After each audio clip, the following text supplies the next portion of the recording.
Bismillahirrahmanirrahim. Assalamualaikum warahmatullahi wabarakatuh. Materi yang dibahas di sini dijelaskan berdasarkan kepada kaidah-kaidah pengajian secara hakikat dan makrifat semata-mata. Janganlah dibanding-bandingkan dengan konteks pemahaman secara syariat, karena matlumat pengajian sangat berbeda. Syahadat di dalam pandangan ilmu hakikat.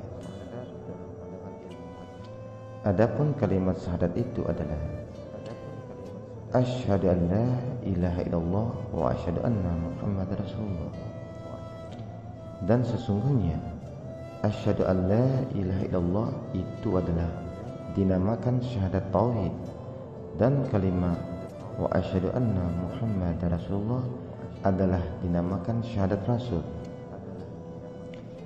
Adapun kalimat asyhadu an la ilaha illallah dinamakan syahadat tauhid, sebab di dalam kalimat tersebut kita bersaksi dengan sepenuh rasa bahwa tiada yang lain hanya Allah semata-mata, tiada sekutu baginya di dalam segala hal, dan tiada sesuatu pun yang bercampur aduk dengannya kecuali Dia semata-mata.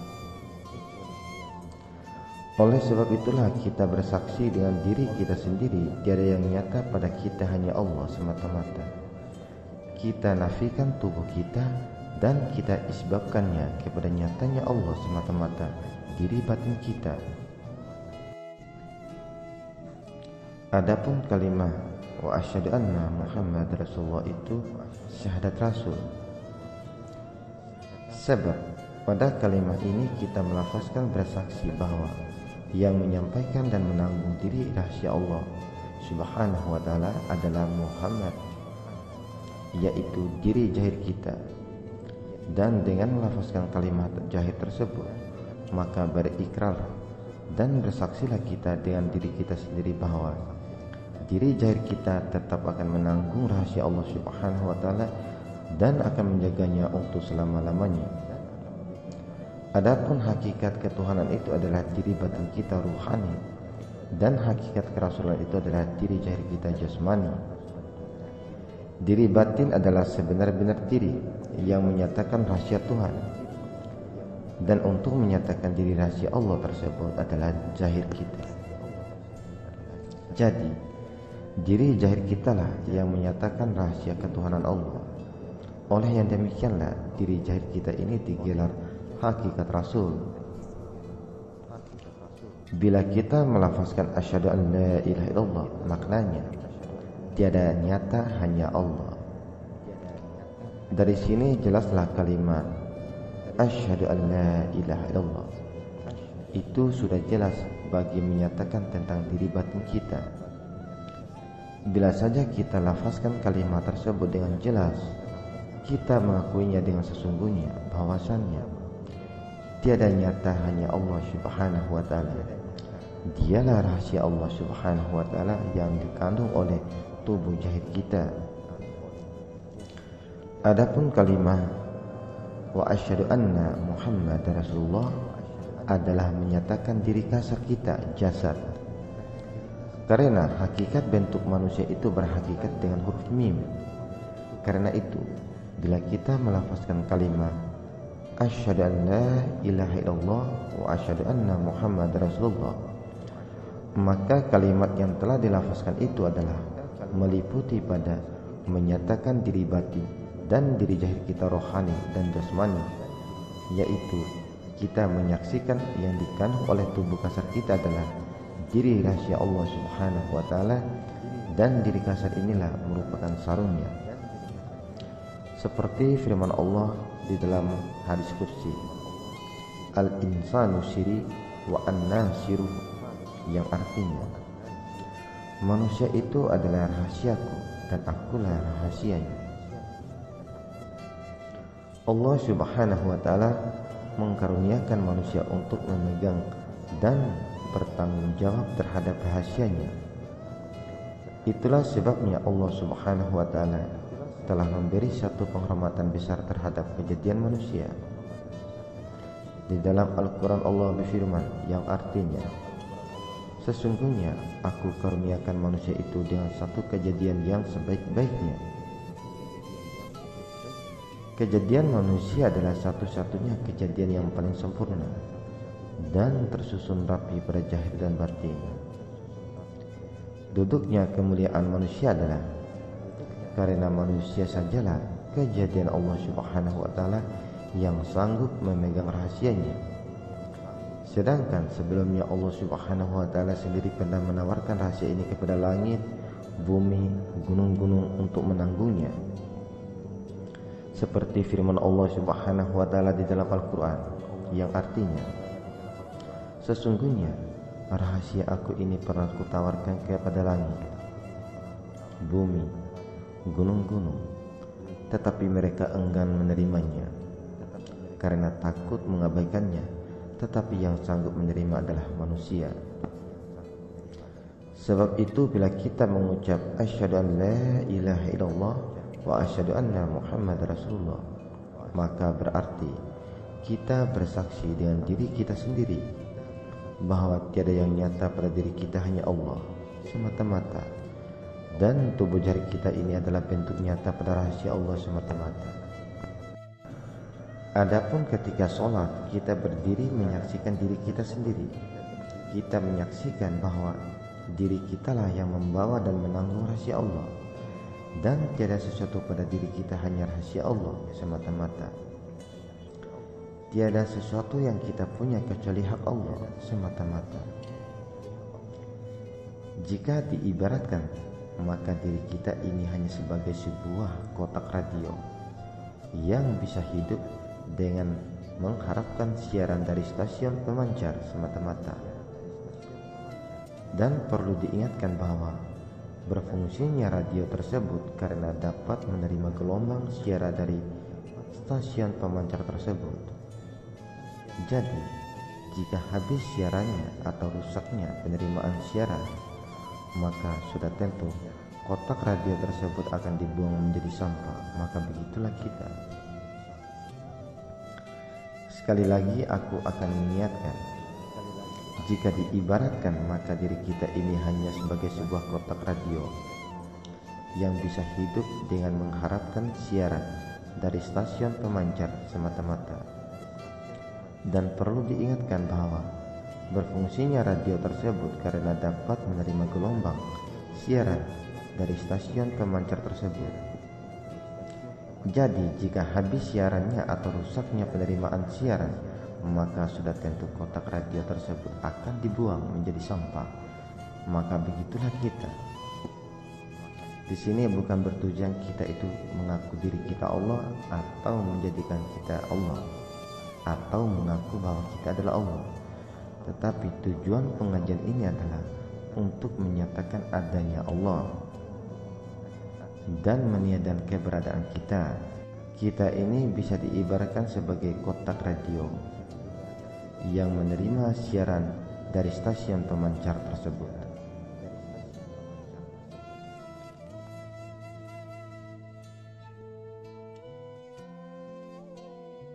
Kita akan berguna di sisi Allah jika kita dapat menanggung amanah rahasianya itu, serta dapat berfungsi dan bertindak mengenal diri kita sendiri.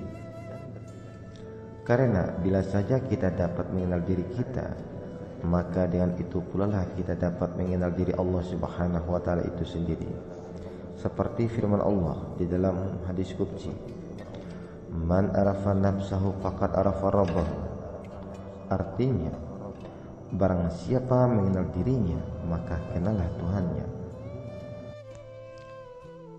Oleh karena itu, jika kita tidak mengenal diri kita, maka kita akan lebih hina daripada sampah di sisi Allah. Adapun sholat itu bukan berarti menyembah, karena bila disebut sembah, maka sudah tentu membawa pengertian bahwa ada yang menyembah dan ada pula yang kena sembah. Dan tiap-tiap yang disembah sudah pasti ada di hadapan yang menyembah.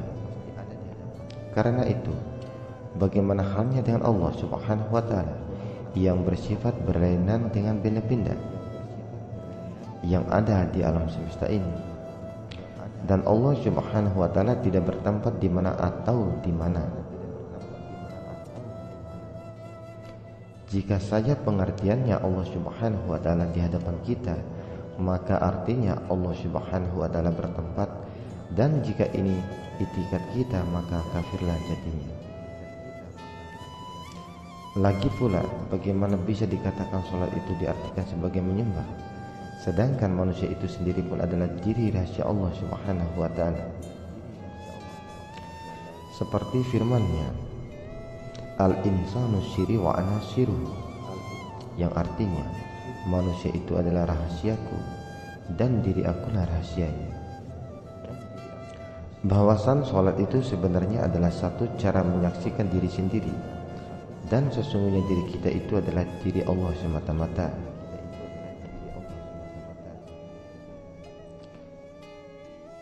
Perlu diingatkan bahwa keadaan yang dimaksud ini bukanlah sekali-kali kita boleh beriktikad bahwa Allah Subhanahu wa taala itu duduk di dalam diri kita.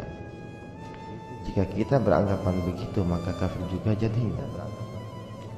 Dan keadaan yang diterangkan ini juga bukan sekali boleh beriktikad bahwa diri batin kita roh itu Tuhan dan bertuhankan diri. Jika demikian, kafir pula jadinya.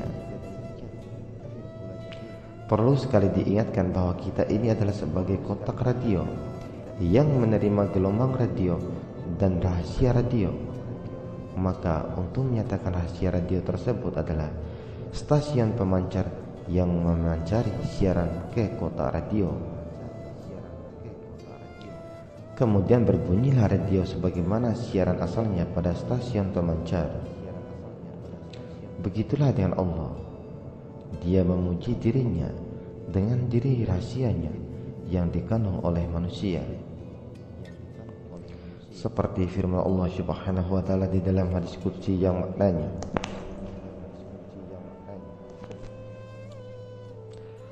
Aku suka mengenal diriku sendiri, lalu aku jadikan makhluk ini, lalu aku perkenalkan diri aku kepada mereka, dan lalu mereka pun mengenal aku. Berawal yang dimaksudkan dengan makhluk di dalam hadis qudsi tersebut adalah manusia. Adapun yang dikatakan sholat itu berdiri menyaksikan diri, karena semasa sembahyang kita wajib berkata, Asyhadu an la ilaha illallah wa asyhadu anna Muhammadar Rasulullah. Artinya,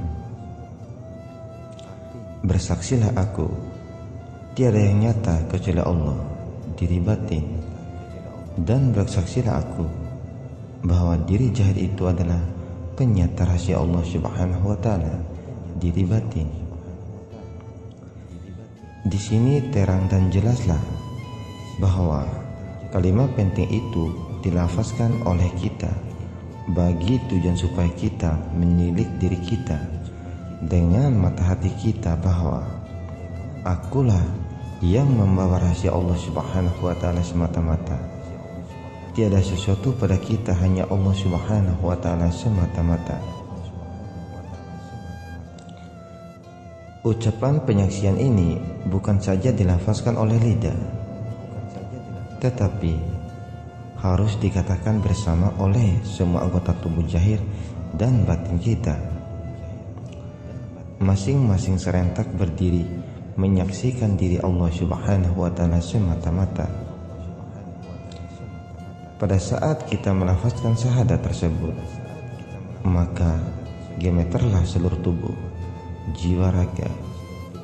Bersamaan dengan itu, terasalah oleh kita satu kelezatan yang amat sangat, tidak bisa diungkapkan dengan kata-kata, kecuali dirasakan sendiri oleh mereka yang pernah mengalami dan sampai pada martabat ini. Untuk menegaskan hal di atas,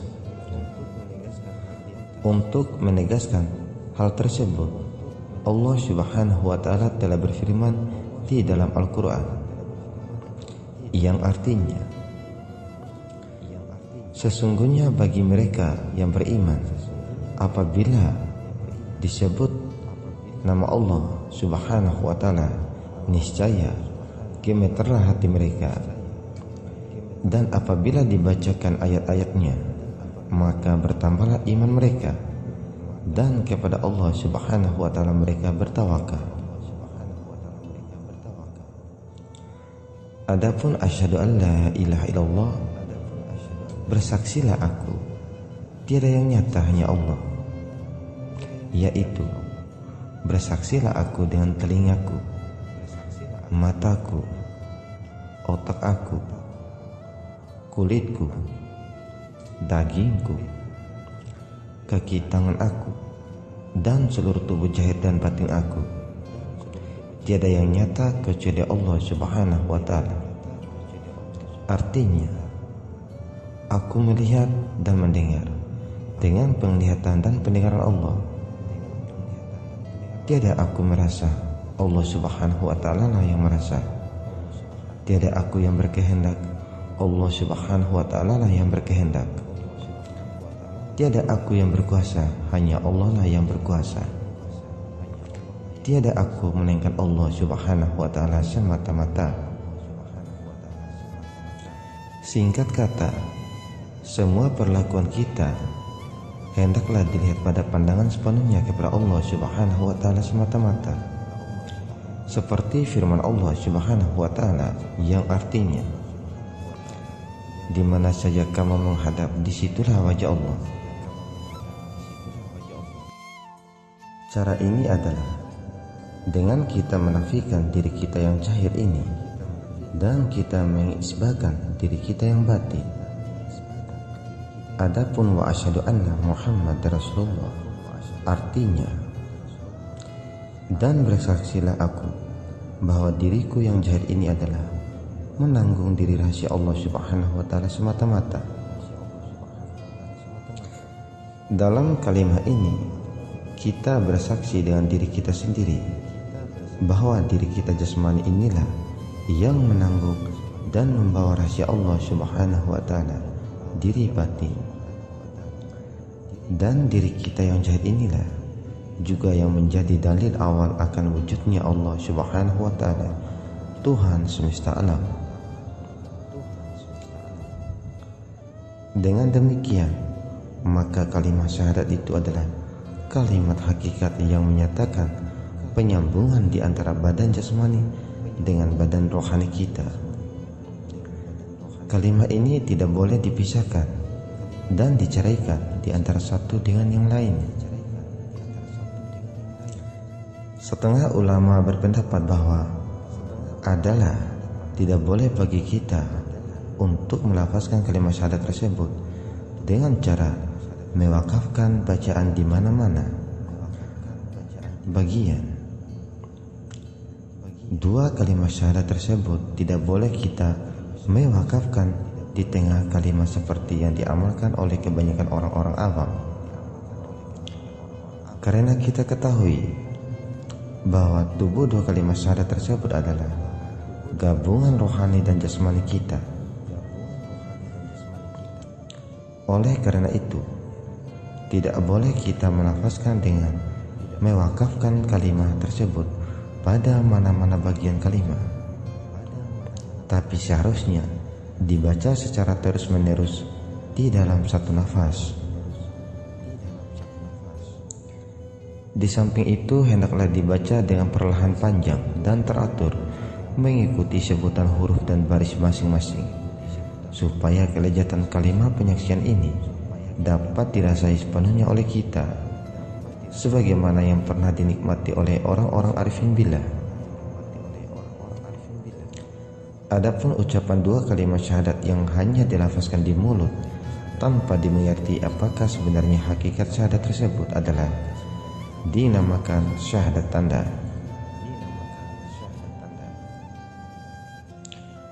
Maksud dari hakikat syahadat tanda ini adalah bertujuan supaya orang yang mengaku diri mereka Islam turut sama mengiktikrafkan bahwa siapa yang mengucap dua kalimat syahadat semacam tadi adalah beragama Islam seperti mereka juga. Tetapi sebenarnya syahadat semacam itu adalah kosong dan tidak memberi arti apa-apa, serta tidak bermakna. Artinya, jika diibaratkan pisau, maka pisau semacam itu adalah pisau tumpul yang tidak pernah mengerti makna tajam. Dia hanya semata-mata bergelar pisau, tetapi tidak berguna untuk apa-apa, karena tajam itulah sebenar-benarnya guna dari pisau tersebut. Diingat sekali lagi, materi yang dijabarkan di sini dijelaskan berdasarkan kepada kaidah-kaidah pengajian secara hakikat dan ma'rifat semata-mata.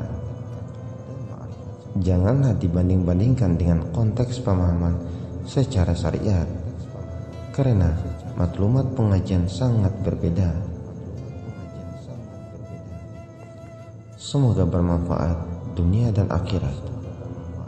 Tunggu pengkajian tentang syahadat berikutnya.